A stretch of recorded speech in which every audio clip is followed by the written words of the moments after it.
Welcome, Bears fans. This is Illini Bears Talk. I'm Sam. I'm Rami at Rami Al Qadri on Twitter. I'm Fields is him. You may have seen some of my tweets. You may have seen some questionable things. We're here to talk about the post game of the Falcons and just our opinions and some recent reports in today's sports world. Surely we have to start with Eberflus as head coach. That's probably the biggest bomb that was dropped this weekend. Definitely, yeah.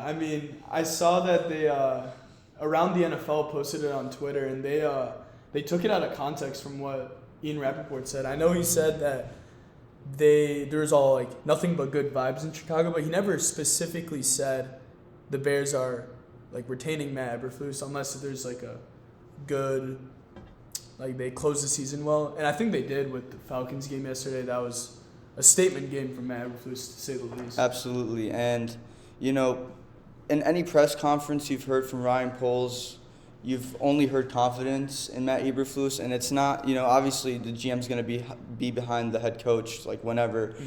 But, like, he's expressed extreme confidence in him, give him a vote of confidence. And I think that Ryan Poles is not going to change his opinion on Eberflus, especially if he goes into Green Bay with the win. I'm 100% confident he'll be our coach next year. Even without a win, I'm still extremely confident. And I think this news has high repercussions, not just on the trajectory of this team, but the trajectory of the quarterback. It's going to tell a lot about who's going to be under center next year. 100%. Yeah, in my opinion, I really feel like his job is locked up right now. I think after that Falcons game. Yeah. He was dead. Ryan Poles this whole time has always been dedicated to the rebuild. He always wanted to just gut down this roster, get rid of all of what Ryan Pace did to ruin this roster, and get it back to normal. Last year we had the worst roster in the league. That's why we ended up last. And we had 14-game losing streak. And with Matt Eberflus, after finally breaking the losing streak and having a pretty rocky start at the beginning, starting 1-5 and 2-7, but then as of now, when he took over play calling from Alan Williams, we'll leave that for another time. But taking over play calling, this defense has really turned into a top 5 unit, and I really believe that what he has done in just keeping this locker room together and all of these players love playing for him. Yeah. And I heard Montez Sweat said that playing for Matt Eberflus is really he loves it. These players seem bought in, and I would be shocked to see Matt Eberflus leaving. Yeah, and it's just so hard to deny the progress this defense has made.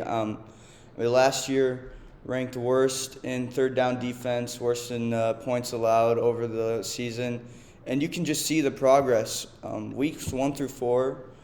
This defense allowed a 50% conversion rate on third downs.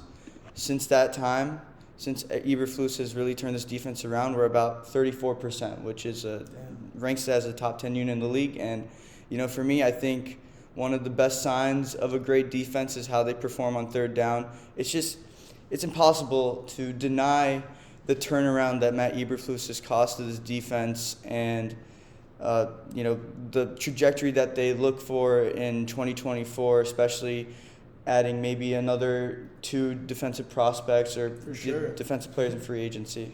Yeah. So, straying away from that, we both think Matt Eberflus will stay. Yeah. I think only barring a complete blowout this Sunday, a 40-0 Jordan Love masterclass, I think Matt Eberflus has locked up the job. And this leads into the fact, if we're keeping Matt Eberflus, what do we do with Justin Fields? You tell me, Rami.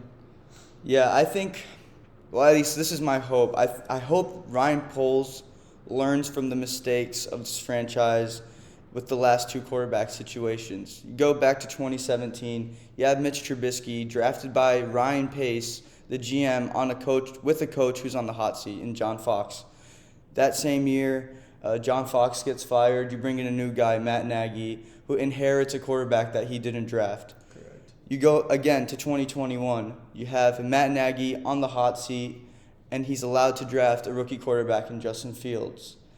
Now, he gets fired a year later. You bring in Eberflus, and now you're looking at a new situation where Eberflus could be on the hot seat next year. There's a lot of pressure for him to perform and probably make the playoffs. Yeah. And, drafting a rookie quarterback in that scenario would be pretty hard to justify if you have a coach in the hot seat, because just it never seems like this franchise is aligned with each other in terms of coach, GM, and quarterback.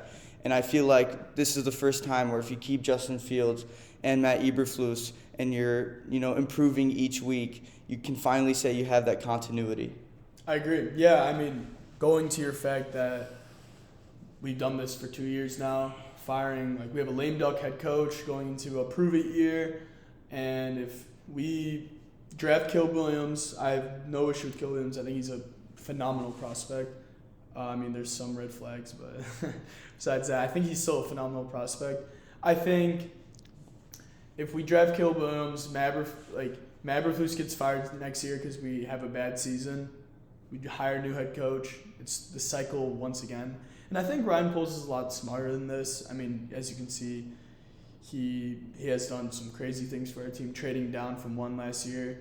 I mean, you can get mad at him for the Chase Claypool trade. It was a good trade at the beginning because he didn't need help. He gave his QB1 some help, but Chase Claypool did some questionable things on this franchise. I think he won't be playing football anymore. Probably the biggest negative I've ever seen on the Bears roster. Or maybe ever. V12 used all cylinders. Yeah, V12 Bellis Jones as well.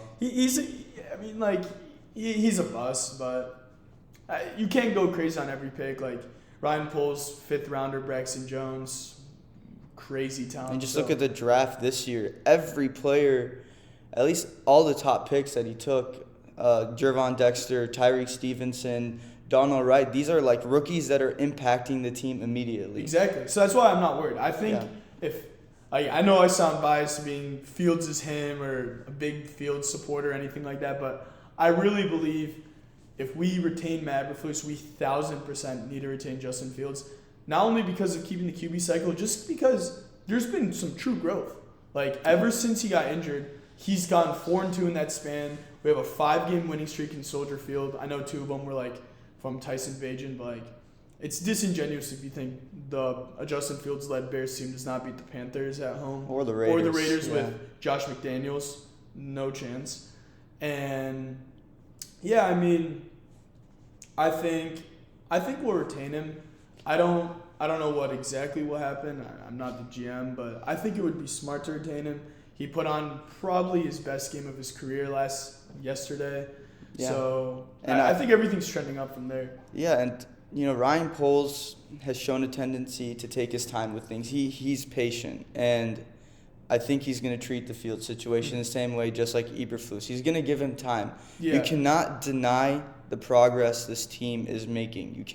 You see it in Week 17 against the Falcons. You've seen it in the games down the stretch. This winning streak at Soldier Field and just having a winning record over the last 6 games. It's undeniable, and as great as Caleb Williams is, he will hinder the progress that this team is making and Definitely. Is trending towards a playoff. You cannot expect, no matter how good your roster is, to make the playoffs with the rookie quarterback. Yeah. Oh, yeah. And it's too obvious. Just to finish this thing, if you're Matt Eberflus, you're going to a prove-it year, basically. Would you rather put all your money on a QB that is probably the most electric quarterback on the ground? I think some of the stuff he does is insane. Not one of one, but that 3rd and 8 play. Yeah, that 3rd and 8 play. Nobody does that in the league. Maybe apart from Lamar Jackson. Insane. And I think a QB like that, you know he can win you games. He's just won you 6 games now. He's really putting on a clinic versus a rookie QB. I don't care. The rookie QB is a generational prospect. We saw Trevor Lawrence. He's a generational prospect. He hasn't really panned out to the generational status. Of course, he's been better than Justin Fields, even though I don't believe he is miles better than Justin Fields. I think the generational, being coined way too much in the NFL. Yeah. And I do think Caleb Williams is a phenomenal prospect, but if Ryan Poles says, Matt Eberflus, do you want to draft Caleb or keep Fields? I think he'll choose Fields because he knows he can win with him. He has no clue how the team will react to Caleb Williams, how the chemistry between DJ Moore and Caleb Williams will be. Yeah. He knows Justin Fields and DJ Moore, they've been balling. He has 1,300 yards, 9 total touchdowns. both career highs. Like, he's having his best career year. And as you can see, the whole locker room wants Justin Fields. So I think Justin Fields stays, unless barring a crazy thing to happen this Sunday. But hoping they win that game. Yeah, I mean, and we can maybe talk about his performance against the Falcons. I was really impressed. Now, Yeah. I think, What would you say your 3 biggest takeaways from that game were? well, I think, yeah, number one would have to be Justin Fields. And, I mean, you can't ignore how he's taken the hearts of every fan in this franchise. I mean, I've never seen the city rally behind a quarterback like Justin Fields. Like, have you ever heard someone chant for I was at the game Trubisky yesterday. or They Cutler? were chanting, "We want Justin. We want Justin." Yeah, I mean, It was you've never crazy. seen that before. Like, I mean, these quarterbacks have never. There's something that these fans see in Justin Fields that we haven't seen in previous quarterbacks. It's undeniable. Like, it's just the eye test. Like, you can point out every passing stat that you want, and yes, like he definitely struggles in that area. Like, he passes the eye test for these 100%. fans.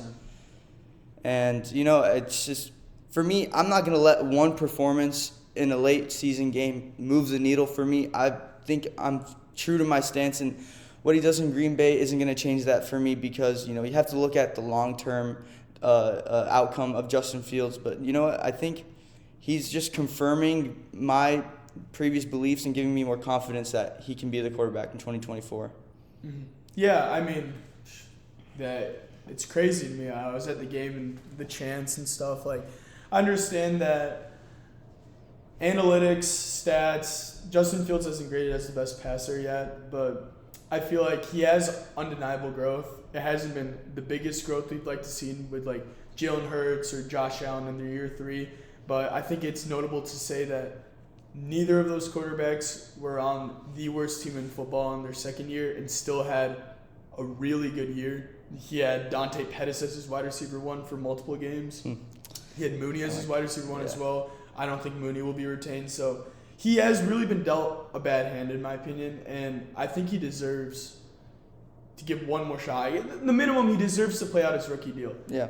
And if I were Ryan Poles, I'd probably give him the 5th-year option, because next year he's making $7 million AAV, and then year after that it's probably going to be $22 million. So that's, $30 million for Justin Fields in the next 2 years. That's pennies. That's genuine pennies.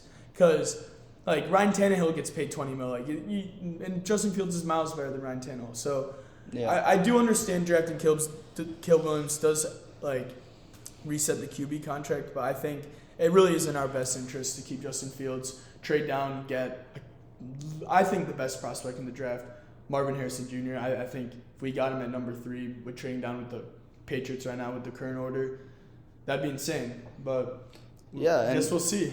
And I think on that note about rookie quarterback contracts, I think there's another side to it, because yes, you would have to be paying Justin Fields, but by trading back the first pick, you would be getting 3 to 4 rookie starters, or hopefully, if Ryan Poles continues this great track record in the draft, you would be getting 3 to 4 rookie starters who would be on rookie contracts. So, you know, in terms of cap space, that really evens itself out.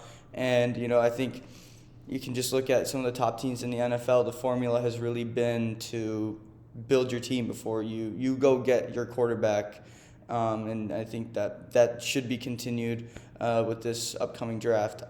I have to say, the second takeaway of this game, I mean, they had a couple of shots of Ryan Poles in his little press box with his little AirPods in. I mean, that guy's got to be so happy right now to see the progress. I mean, that was Ryan Poles' day, because everybody played up to their potential and everybody showed where this team is headed. In a blowout win. In a blowout win. True blowout win. And you're seeing these high-impact rookies. And Gervon Dexter, two sacks. Like it is not talked enough about how he has matched Jalen Carter towards this end of the season in terms of production and how well he's played. Tyree Stevenson, I think Gervon Dexter, like, I tweeted this out, I think he's quietly been having a similar rookie campaign to Jalen Carter. I mean, a lot of people might not agree with this, but I think Gervon Dexter has, what does he have, like 3 sacks? Now he got a sack yesterday. He's been doing some crazy things for this interior D line, and the sky's the limit, man. He was a super raw prospect. He's the Still rawest raw prospect on the defense right now. He's super raw, and he's flashing his potential already, like that's a great sign.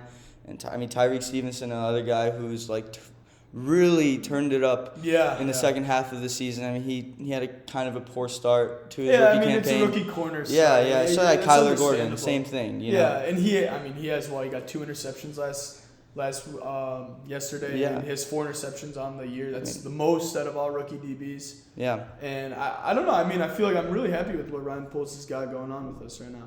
Yeah. So that is a big takeaway. What's your takeaway? And then, I mean, obviously Justin Fields has talked about all that stuff, but I think a really big takeaway for me has been, it's not going to be a fan favorite, but Trenton Gill.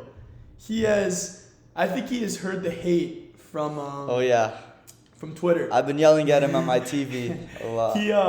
He's been punting the ball a lot better. He really has. These last 2-3 weeks, he really has been punting the ball better, and it may seem like something small, but even our dang punter is doing better. That's how you know. Trenton, we see you. We just want to know. We acknowledge you. You've improved. Yeah, definitely. I mean, Trenton, if you're watching this, just know we believe in you. Yeah. But another takeaway of mine would be definitely Luke Getsy. I think, of course, that was a really good game. There's never really many faults when you score 37 points and win a blowout against the Falcons at home. I still believe that Luke Getsy's still doing a lot of plays that are putting Justin Fields in harm's way or just relying on his athletic ability. I understand he has an alpha athletic QB like Justin Fields and he wants to take advantage of it, but there's just many times he's calling Justin Fields up the gut just to get destroyed for 0 yards. Yeah. Or obvious first down run calls. I'd like him to switch it up. A lot. For example, there's many 2nd and 1s, 3rd and 1s where, especially 2nd and 1, I feel like he should call up a play action deep shot because 1 yard is 1 yard. If you can't get 1 yard in a football game, you don't deserve to win. It's literally 1 yard. And I think we should incorporate the tush push a little bit more because it works a lot. And I feel like we've been stuffed on 3rd and 1, 4th and 1 multiple times this season. And I think if we could just incorporate getting those short yardage situations, he'd be a much better play caller. But aside from that, I mean, he called a pretty good game. I can't get too mad at him for today compared to the Vikings game, but yeah, definitely. I think I know Luke Getsy is also one of those hot topics among Bears fans, kind of pointed at a lot for offensive falls, and for good reason. I think he's actually done a better job than people give him credit for. It is hard to deny that Justin Fields is limited as a passer, but if I had to predict what happens at the end of the season, while Eberflus stays, I don't think they'll run it back with Luke Getsy. Mm-hmm. I think there still are some inconsistencies in his play calling. Yeah, tends to get conservative in moments when it's not needed. 100%. Because a lot of those choke leads came on very conservative play calls. He just gets super conservative with a 20-point lead. It's dumb. And when I was leaving the stadium, there's 1 minute left in the game. I saw him call on the TV 3rd and 20 play action pass where Justin Fields actually fumbled it while we're leading by 20 points. Unnecessary hit. I think it's stupid. Just run the ball and punt it. The game's over. It's genuine. We're up by 3 scores with 2 minutes left. They're not coming back. You're just putting your QB in harm's way. I just don't understand.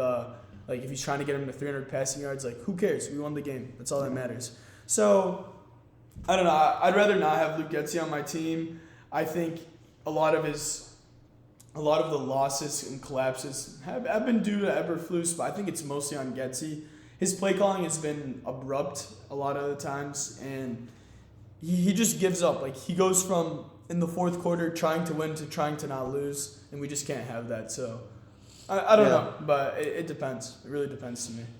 Yeah, I'll say if we end up going the rookie quarterback route, I absolutely would not want Luke Getsy as offensive coordinator. For sure. I just wouldn't trust him to develop Caleb Williams into a star in this league. But play caller like Frank Reich, man. I think he just got fired. If we were to look for a play caller, he would definitely come to the Bears. Yeah. He was just a head coach for the Panthers. Didn't have a great job. Worked with Eberflus. He's been a proven play caller. Worked with Eberflus.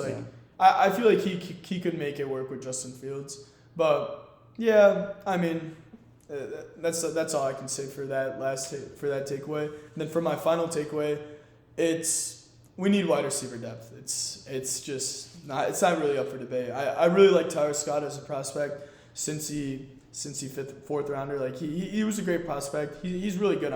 I know he needs more reps, but there's 2 times I recall that he just, I guess sold out Justin Fields.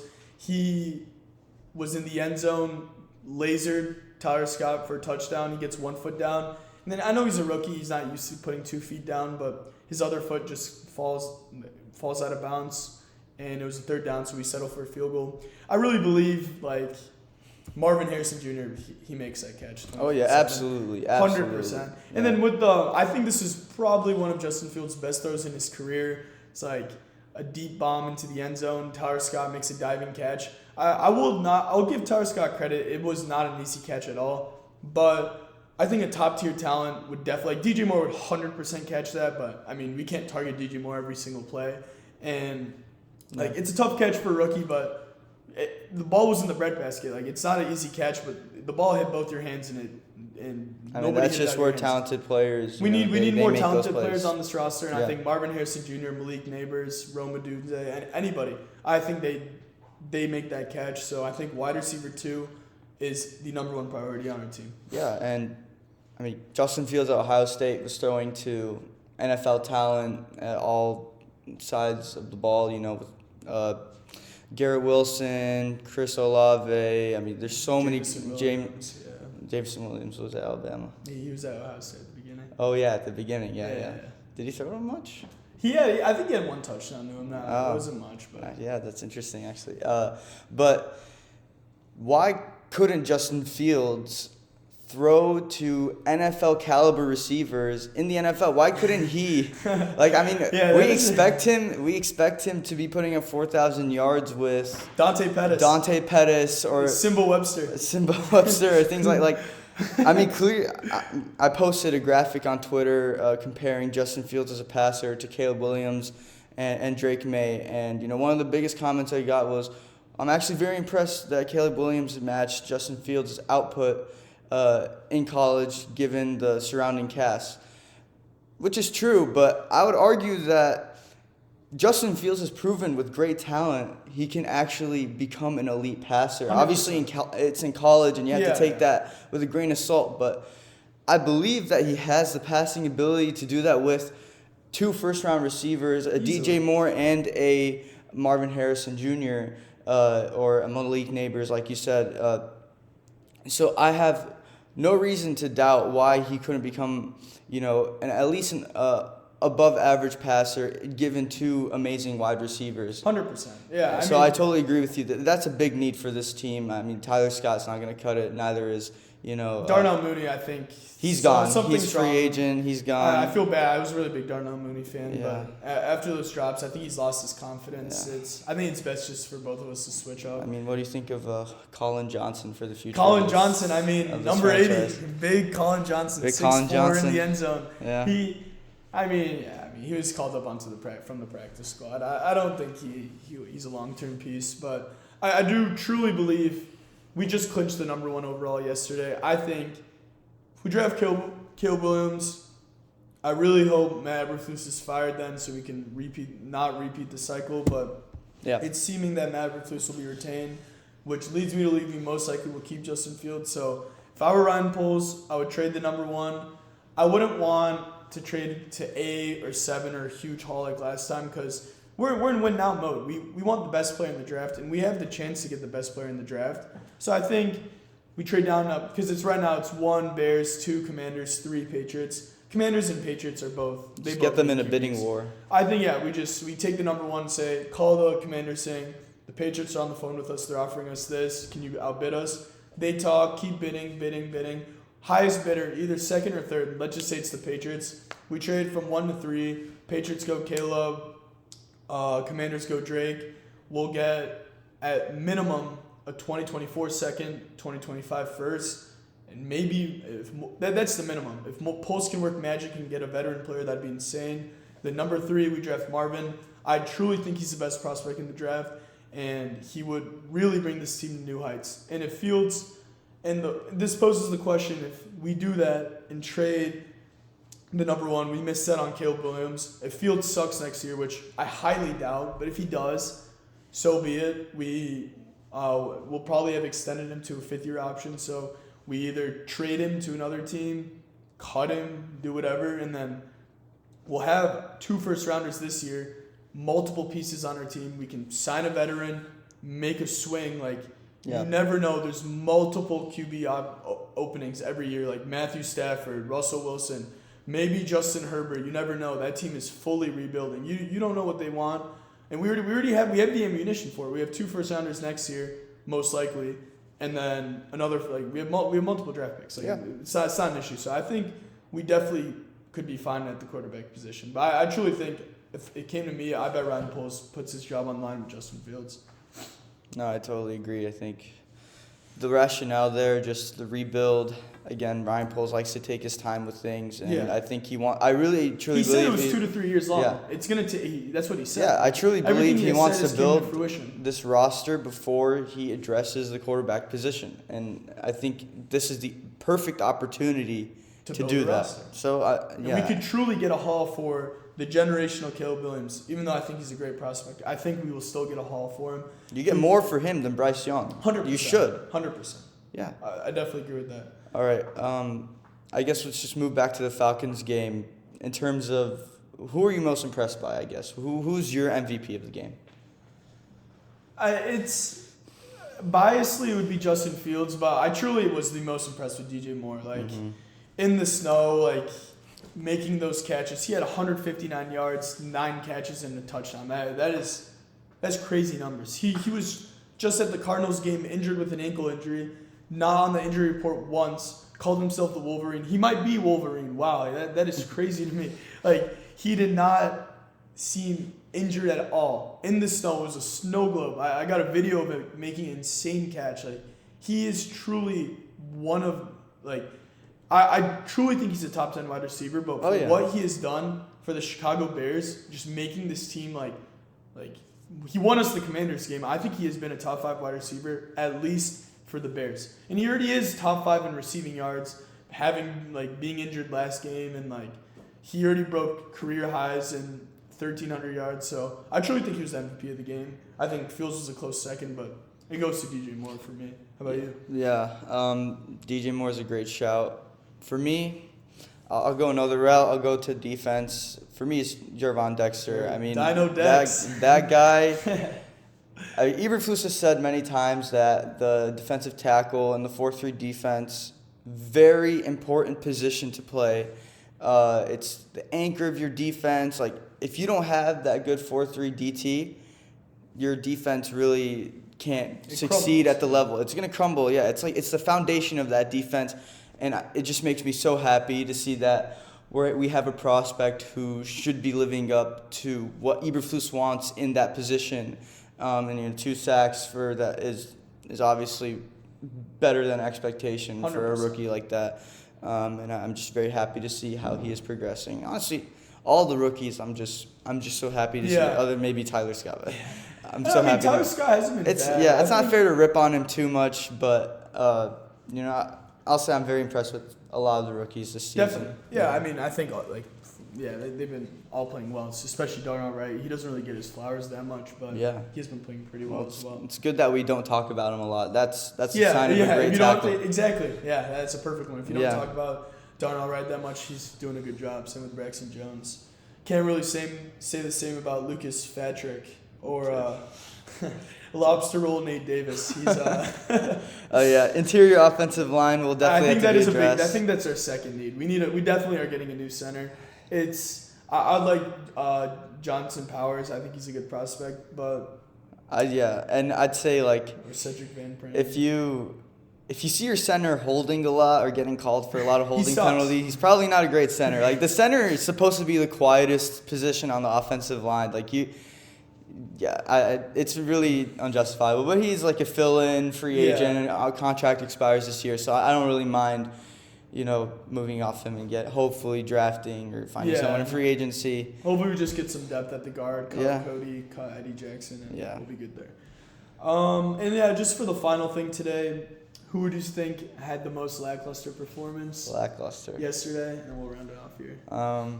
Well, I'd save this segment for Trenton Gill, but you know what? He's been decent lately. Lackluster performance. I mean, I kind of was just ripping on him, but I guess I got to go Tyler Scott. I think, multiple plays. It's a hard question because, really, when you win by this much and, your entire team plays well, you can't really notice bad performances, but I think Tyler Scott just kind of emphasized to me the need for a wide receiver, too, on this team, 100%. especially Darnell Mooney out and being a free agent and regressing significantly. We need guys who can make that deep catch that he dropped or, can get their feet in bounds on the touchdown in the red zone, so.